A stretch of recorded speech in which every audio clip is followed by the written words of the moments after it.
stories rise, where the red dust whispers and the big sky flies. We walk the tracks, we chase the light, we share the tales that feel just right. Somewhere over the hill, come right along, with echoes of laughter and outback song. From caves to coast, from heart to soul, we're finding the magic, making it whole.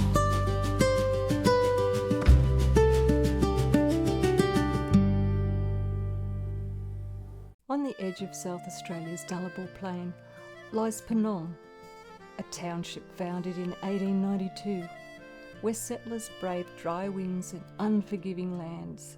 Survival here meant water. The windmills of Penong drew life from the underground Unforgettable basin, sustaining families, farms and livestock. Wheat and sheep farming became the backbone, with wool and grain driving the local economy. Just 13 kilometres south, another story unfolds. Lake McDonald. Once a salt mine, it grew into the largest gypsum deposit in the southern hemisphere, producing over 1 million tonnes a year by the early 2000s. Its dazzling pink waters, formed by algae and salt concentration, now draw travellers from across the world. Penong and Lake McDonald tell a tale of resilience and a transformation. From the windmills that pulled water for survival, to the gypsum mines that powered industry, to today's tourism, where heritage and natural wonders stand side by side. This is a story of endurance, where history, farming and industry intertwine beneath the turning blades of windmills and the shimmering hue of a pink lake.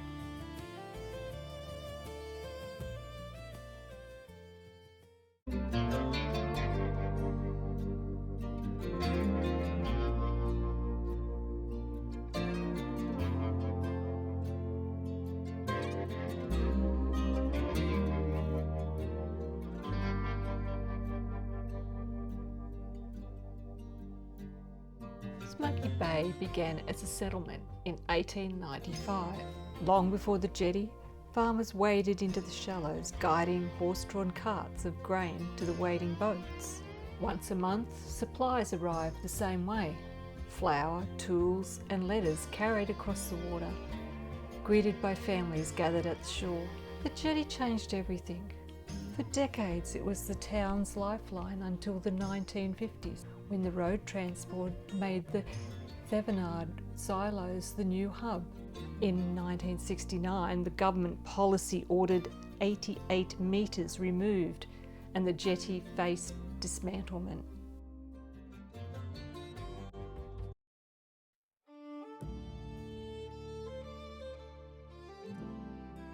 Not far out of Streaky Bay, we find Ayres Waterhole. Edward John Ayre, born August 15, 1815 and died November 30th, 1901, discovered the well, which was an important water supply for early explorers. Ayre established his depot here in 1839 on his first expedition to the region. He used this site as a base camp when he returned in 1840 to make his famous expedition from Port Lincoln around the Great Australian Bight to King George Sound in WA. His journal entry for the 3rd of November 1840 records, "The curious little water hole contained water from 5 to 7 inches in depth, the level of which was maintained as rapidly as a person could bail it out." The well was also used by later explorers and remained important as a local water supply for the European settlers of Streaky Bay district until a reticulated water supply was established in 1936.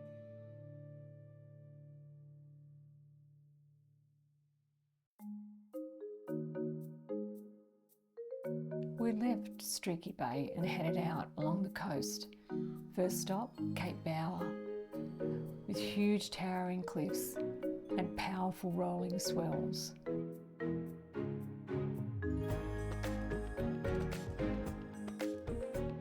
From Cape Bower, we swung inland for a quick detour to Murphy's Haystacks. These ancient pink granite boulders just pop out of the landscape like something from another planet. The formations are an incredible 1.5 billion years old, yet they've only been showing off their unusual shapes for about 100,000 years.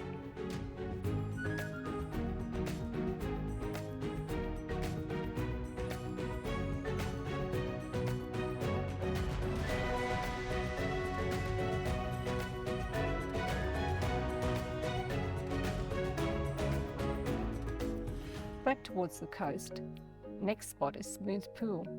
When the tide's down, the rock pools turn into these calm, mirror-like pockets of water. It's a beautiful spot to wander around and just enjoy the rugged beauty and colour of the geology.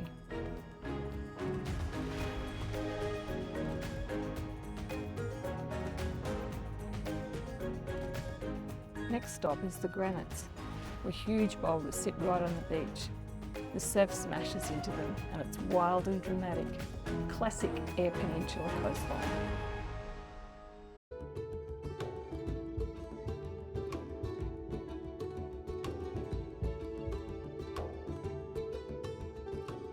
Not far along, the land opens up into the Yarrabee sandhills, massive white dunes rising up beside the road. They look like a desert next to the sea, and they're a great opportunity for risking injury or embarrassment sandboarding down the dunes.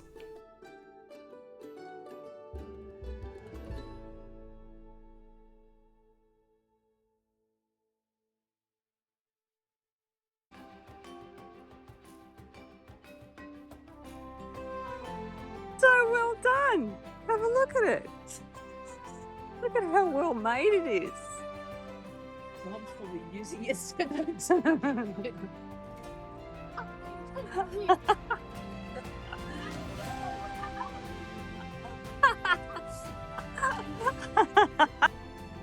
10 points to Skeel Bay. This wins the top public loo in Australia.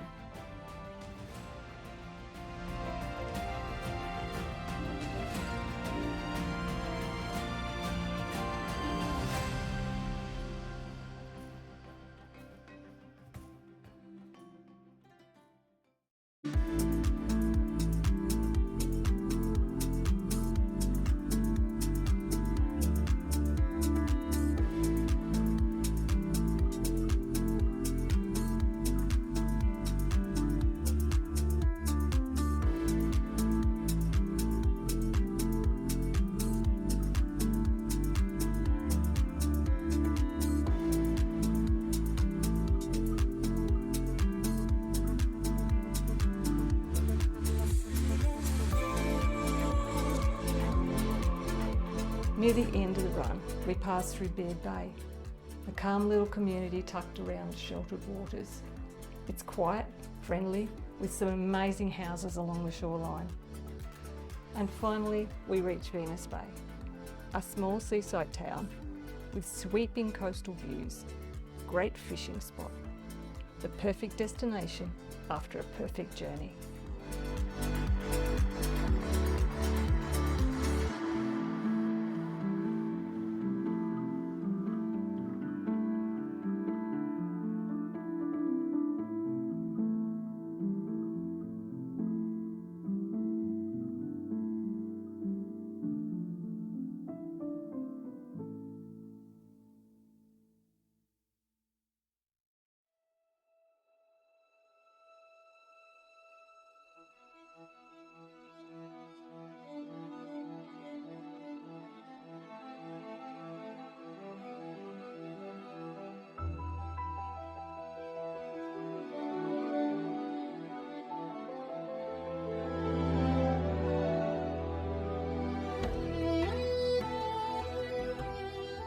Out on the Eyre Peninsula, the land just keeps rolling on forever. And then, out of nowhere, these giant granite rocks rise up. Pildapa and Charkuldas. They've been here for over 1 billion years, and each one has its own story to tell. Pildappa rock is like nature's frozen wave, pink granite, shaped by wind and rain, curling over the earth like it's about to crash. It's part of the ancient Gawler Craton, one of the oldest bits of Australia. Standing here, you can't help but feel small, like you're looking at time itself carved into stone.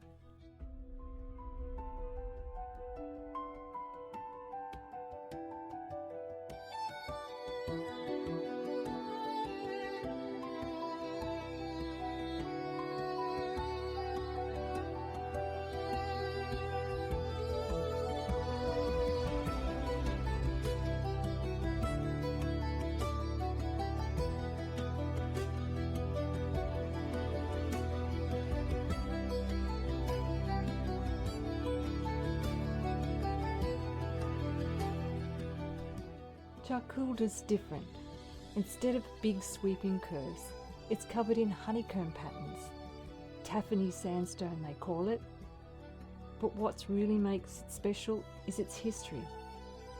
Back in the 1900s, settlers built gutters and dams around the rock to catch water.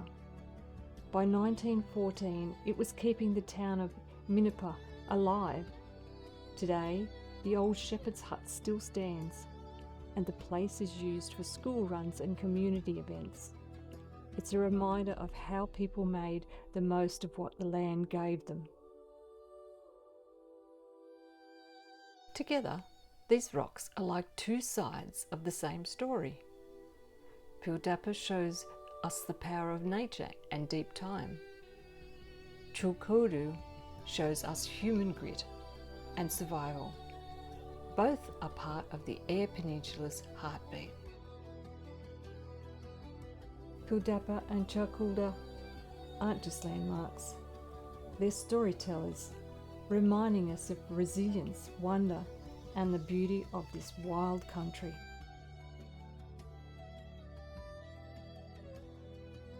Just don't know why people have to do it. What do we get out of it?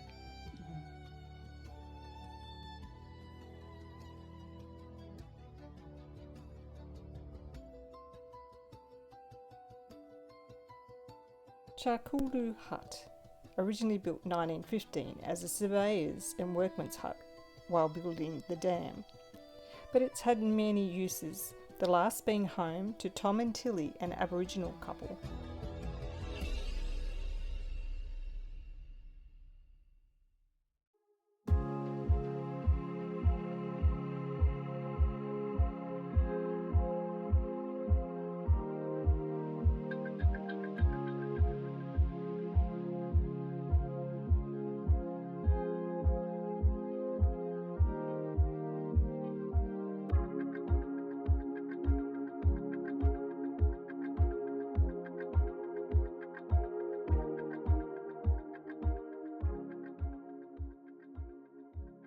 Tucked away on the Eyre Peninsula, just off the coast, Talia Beach, there is this incredible spot called the Woolshed Cave.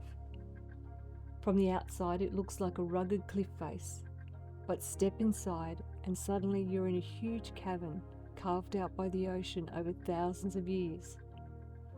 The ceiling is wild, honeycombed and textured, almost like nature's own artwork. You can hear the waves echoing through the cave, and if you wander a little further along the coast, you'll find blowholes and giant craters called the Tub, where the sea crashes in with unbelievable force. It's one of those places where you just stop, take a breath, and feel tiny compared to the power of nature.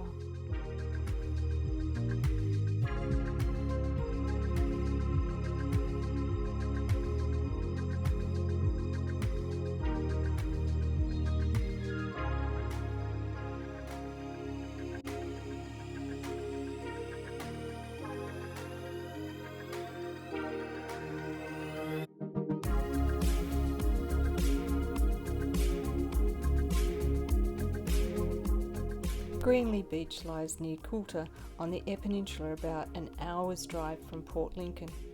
It is backed by continuous active sand dunes stretching up to 1 kilometre inland. with Mount Greenley 250 metres high rising immediately to the east, and its turquoise waters that you just can't resist.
From Greenley we head south to Gallipoli Beach. It is a small but striking coastal spot on the lower Eyre Peninsula, with the same turquoise waters backed by 30-metre high bluffs. The beach was used in the filming of Gallipoli, 1981, starring Mel Gibson, and the name has remained ever since.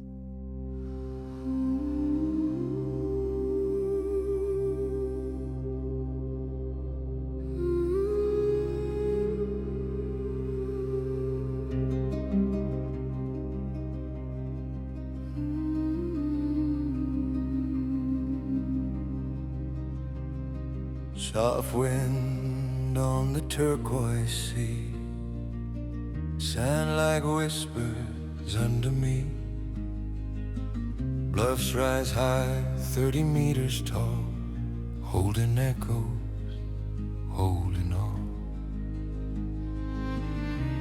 They film underwater on peaceful ground.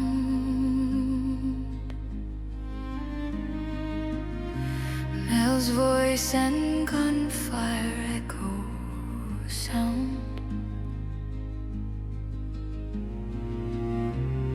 But this is South Australia's face, a borrowed name, a haunting grace, where names carry shadows long and deep across the tides, where silence keeps Gallipoli here, but not the same. Still every wave remembers the name.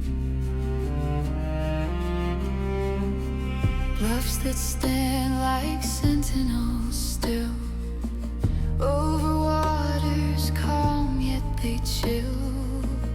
For every soldier lost to pain, this quiet shore hums their refrain. How strange, how solemn, how it seems one name can hold 1,000 dreams, where names carry shadows long and deep across the tides, where silence keeps Gallipoli here, but not the same. Still every wave remembers the name. You pause, you breathe, you look behind the ghosts of words you cannot find. The sea forgives but never forgets the weight of names. The sun that sets, Where names carry shadows long and deep across the hearts that dare to weep. Gallipoli here, the sky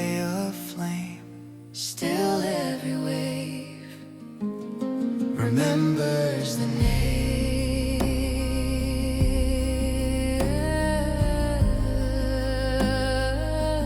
Still every wave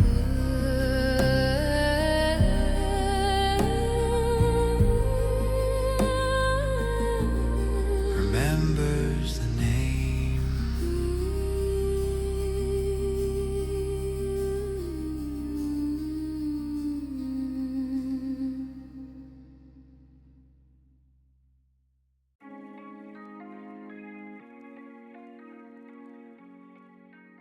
Moving on from Gallipoli Beach, we head towards Coffin Bay, which sits on the western side of South Australia's Eyre Peninsula, about 36 kilometres from Port Lincoln.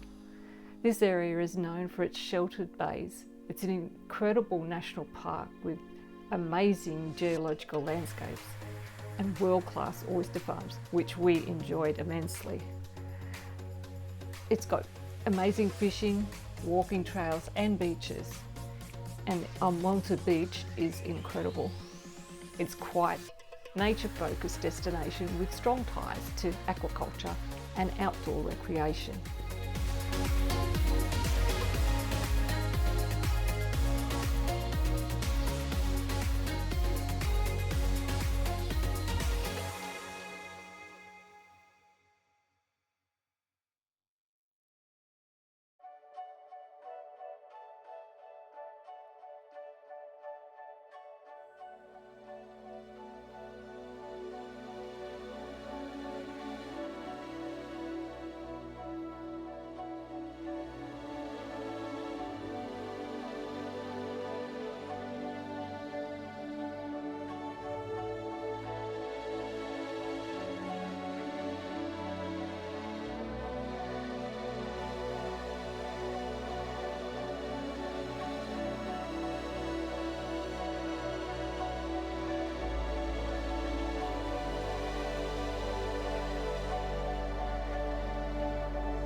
From Coffin Bay, we move on to Port Lincoln, which is also on the South Australia's Eyre Peninsula. It's set along the sheltered waters of Boston Bay. The area was first charted in 1802 when Matthew Flinders sailed the Investigator into the harbour and named both Boston Bay and Port Lincoln after his hometown of Lincolnshire. Today, Port Lincoln is the region's main commercial centre, known for its major fishing industry and reputation as the seafood capital of Australia. It also offers the most amazing Lincoln National Park, but you need to make sure you leave a day to do this because it's very extensive and the marine wildlife experiences are incredible.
Time to say goodbye to the Eyre Peninsula's wild experiences, rugged coastlines and quiet bays.